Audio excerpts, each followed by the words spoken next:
O anúncio da revogação da norma que ampliava o monitoramento sobre as transferências via Pix não deve impedir o aumento e aprimoramento da fiscalização por parte da Receita.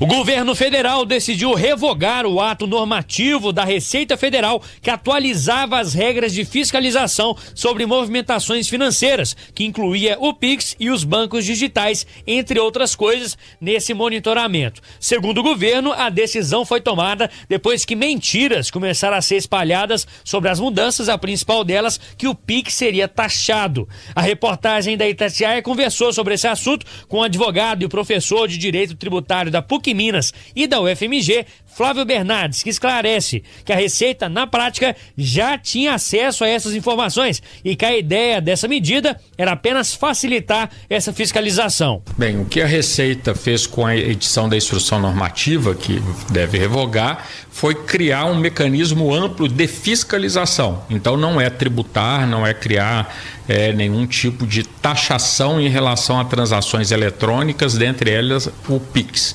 O que ela fez foi exigir que instituições financeiras, e agora de forma mais ampla, entidades de previdência privada, entidades de seguro, consórcios, fintechs, e meios de pagamento, como já existia a obrigação para cartões de crédito, transfira toda a base de informação semestralmente para quem tem movimentação mensal agrupada acima de 5 mil pessoa física, 15 mil pessoa jurídica, eu preciso enviar todas as transações, inclusive saldo de 31 de dezembro.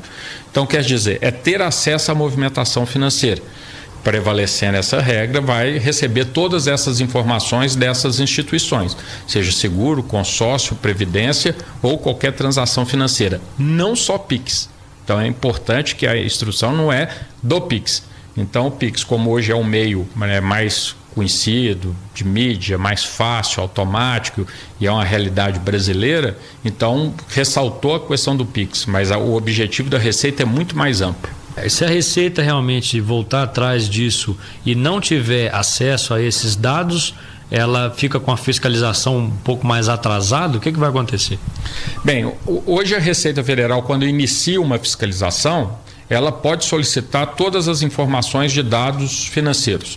E se a empresa ou a pessoa física não enviarem, ela tem direito de requerer diretamente a instituições financeiras. Isso não é quebra de sigilo bancário, segundo o entendimento já há algum tempo do Supremo Tribunal Federal.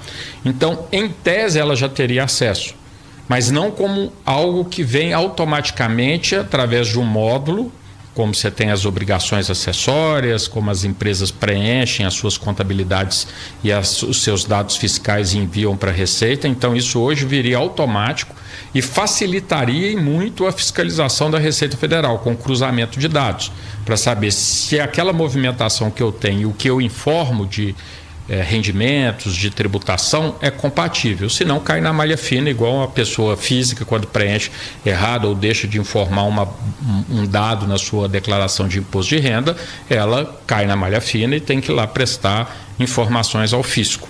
Então, isso melhoraria e muito a base de fiscalização da Receita. Desde que as novas regras de fiscalização da Receita sobre movimentações financeiras foram divulgadas, muita gente acreditou em mentiras, principalmente sobre o Pix, mesmo com não só o governo, como vários especialistas esclarecendo o assunto. Uma das confusões envolveu uma taxa que os bancos cobram de transferências por Pix feitas por pessoas jurídicas, ou seja, as empresas, e não as pessoas comuns. Essa cobrança já existia desde 2020, quando o Pix foi criado, e não tem nada a ver com a Receita Federal. Sobre isso, a gente conversou com a analista do Sebrae Minas, Débora de Souza. Desde o início do Pix, os bancos já podiam cobrar de ME e EPP as transferências, cobrar tarifas de acordo com as transferências de Pix.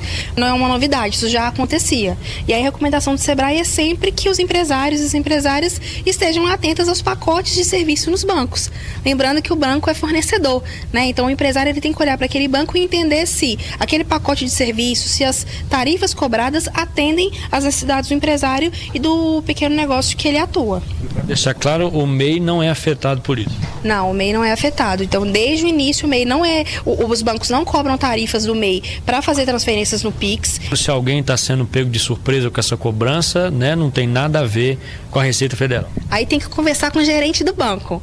Tem que entender lá qual que é o pacote de serviços que está sendo utilizado e saber se é possível negociar ou não. E sempre pesquise outros bancos, pesquise outros pacotes de serviço, porque pode ser que seja mais atrativo e menos custoso para aquela empresa. Então, não fiquem pegos de surpresa, porque de fato isso já acontecia. É só ficar atento mesmo e pesquisar quais são as possibilidades de negociação com o banco para que tenha uma tarifa de pacote de serviços que seja mais atrativa e menor, que aumente e apoie a competitividade daquele negócio.